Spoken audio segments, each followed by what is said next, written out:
So, Erica, what's been going on? So Dan got sick last week. Oh my gosh, I was so sick. Yeah, he got the flu. So it was a one-man show for a little while, a couple days. Well, and I struggled. No, I'm kidding. I was fine. I was fine. But I did miss seeing you every day. I know I certainly miss seeing you, but I mean, I think that's one of the powerful reasons why we decided to work together as a team, so that our clients are never without service. Excellent service. Exceptional service. Exceptional service. You, the listener, please follow us on Instagram and TikTok. And YouTube, which you hopefully are already following us on. And we will put the links down in the comments. But also, please leave a comment, like and share this with people. That helps us to get the word out about our phenomenal Or if service. there's anything that you want to have us talk about as a topic. Oh. If you can comment that as well, that'd be kind of cool, so we can know what they want to hear. Yeah, because we like to try to put out videos that are of value to people who are either in the real estate market, thinking about getting the real estate market, whatever that case may be. Yeah. So I was sick last week. I did not have COVID. I tested myself 9 times, and in the morning I tested myself, and in the afternoon in the evening I tested myself. But I felt like I had COVID because I've had it a few times. It's just the time of the year. Everyone's getting sick right now, but. So yeah, that was what happened to me last week, and thank you for your never-ending devotion to our clients and helping to keep the show on the road. Of course. It was a busy week though. Like, we had just things progress with some deals that we have, which is good. We're over the hump on a few of them. Yeah.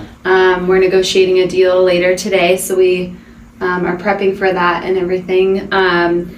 But I learned a lot about sewer lines last week. I was going to say, the fun thing, we always learn new things every home inspection. There are new things that come up in every transaction. So on this one property, we're dealing with some sewer line issues. So Erica, tell us a little bit about your findings with the sewer people. Yeah, so we had professional with Zoom Drain out of South Portland come out to inspect the sewer pipe. This home that we have listed is a public sewer and public water. So there's a sewer pipe that runs from the basement out to the public access, the public road. So at first, we were all under the impression that there was this material called Orangeburg throughout. What a name, right? I know. It's like, I guess it was back in World War II times, and metals were so precious, so they created this like tar-like material to substitute for sewer piping, because at that time they estimated it would last around. Was that when they were using the cast iron? Yeah, still cast iron. Yeah.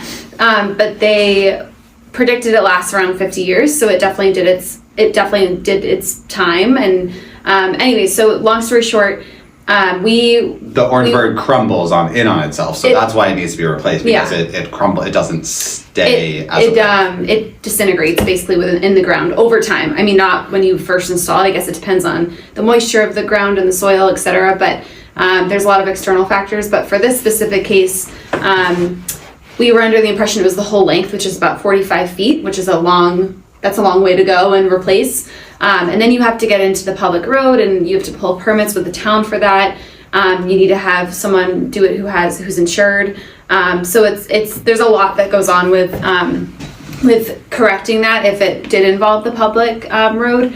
Thankfully, we found out. I actually had called the person who put the quote together, and we kind of went through the video together step by step, and basically it's like a house colonoscopy. It's like the best way to describe it. It looks like the exact same, to be honest with you, but it does. Okay. I believe you. I know. I mean, right. I don't really, yeah. So anyways, that, if you can imagine what that's like, that's what this is. So it's a video, and they basically put a scope through the sewer line, and they follow it all the way out to the public access point. Well, and so what we were told, like, that there was a clog, or like something like that, there was like a, what do you call it, a protrusion or whatever, and you were watching the video, and you couldn't see it. So you were like, well, I noticed. Let's follow up on. Yeah, and I went step by step with this guy, and I noticed that the piping changed throughout the video. So I was curious on what Orangeburg was, because I didn't know what it looked like or what it was. It's actually not orange either. It's like a gray white material. I wish it was orange. I know, it's not orange. Cast iron is like the orangey color, but it's not that. Okay. So we found out that the Orangeburg was only at like 7 feet into the scope to 18 feet. So it was actually only 11 feet of this Orangeburg material, and it was in the front yard, because what he did after was he had this sensor that marked where it was underground. So we flagged, the area in the front yard, and it doesn't involve the public road, which is amazing, because then you don't have to pull a permit, you don't have to chip, dig up all the pavement. Like, it's just a process, and it saved this person like 10 grand. So yeah, it was definitely a cool experience to kind of catch it and learn more about homes, because I don't know, we're always learning something new about an inspection, or because every house is different and every location is different. So it was really cool to talk to the experts of the sewer lines and look around for quotes for this specific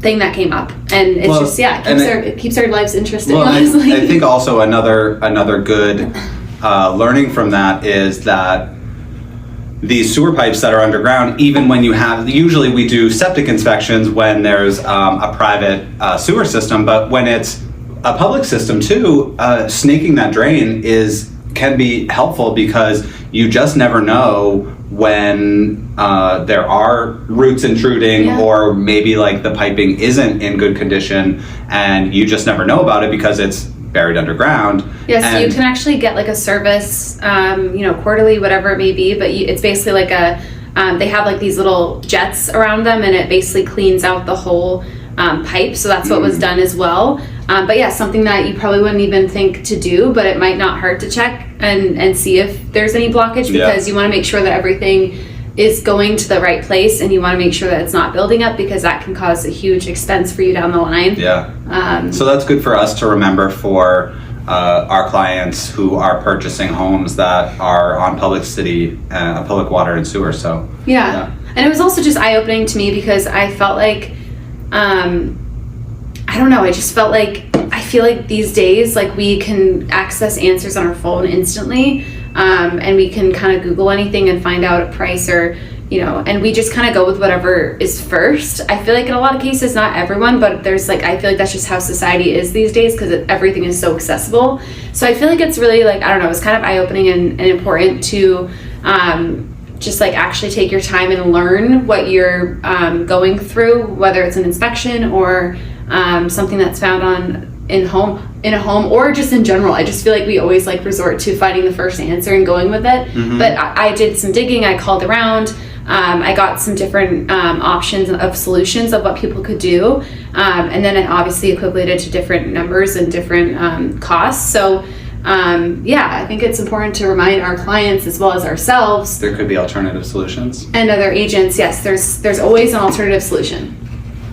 I feel like we're always just like, let's go with the first thing we see, and that's it. Instant gratification. I mean, not every time, but it's just a good reminder to take your time on these things. Awesome. What else has been going on? How do you feel like the energy of the market's been? Like, I feel like this past month, what are your thoughts on things? I feel like the market's energy is down a little bit. I think that, we have been seeing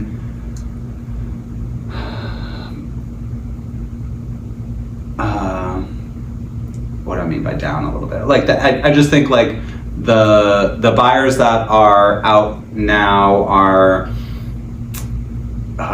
they're able to be a little bit more cautious, I guess. Like, they're able to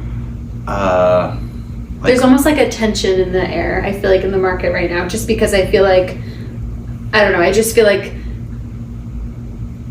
we have a huge part of that too. I think I have, this is maybe my professional and my personal opinion, but I do feel like right now, sometimes some buyers are kind of looking at certain situations as like, the last 2 years have been such a crazy roller coaster for them, that they feel like they were kind of not gypped, but almost like I feel like things are kind of leveling out when it comes to like people's give and take on a transaction and like working together. I feel like, but it's our job as agents and like representing our clients to educate them, and like at the end of the day, big picture is like these people want to sell their home, you want to buy a home, let's be nice. I don't know, I just feel like recently I've just seen like some more attention and just some reactions of people, and I haven't really appreciated it, honestly. I've just been like, I'm just gonna start trying to be like more nice to people.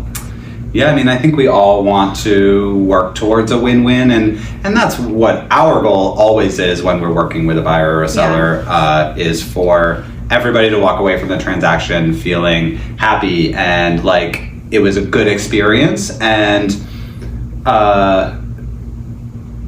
we as agents have a lot of power to make that happen because of like the way that things are presented and our expectations that we're setting for people. So I think you're totally right. Let's all be, especially in this holiday season that we're in, and the new year coming. It's going to be a challenging year in real estate, I think, next year. As I think we've mentioned before, like we're going into a more skill-based market. So a lot of real estate agents, there are like 1.5 or 1.4 million real estate agents in the National Association of Realtors. And I think that number is probably going to go down a little bit this year as people are having a harder time finding clients. I think that is going to, everybody would say, oh, the market's so awesome right now. Oh, it must be a great time to be in real estate right now. That was like one of the things that I would hear the most from people. And other people were hearing that too. So like, they're like, yeah, let's like start selling real estate. And there's a lot that goes into it. And not that any of those people aren't able to kind of like do it. It's just going to become a lot more challenging. It's going to become more challenging. We're going to be in a skills-based market. So because people want to work with the best, and so we have to be the best. We're going to be the best.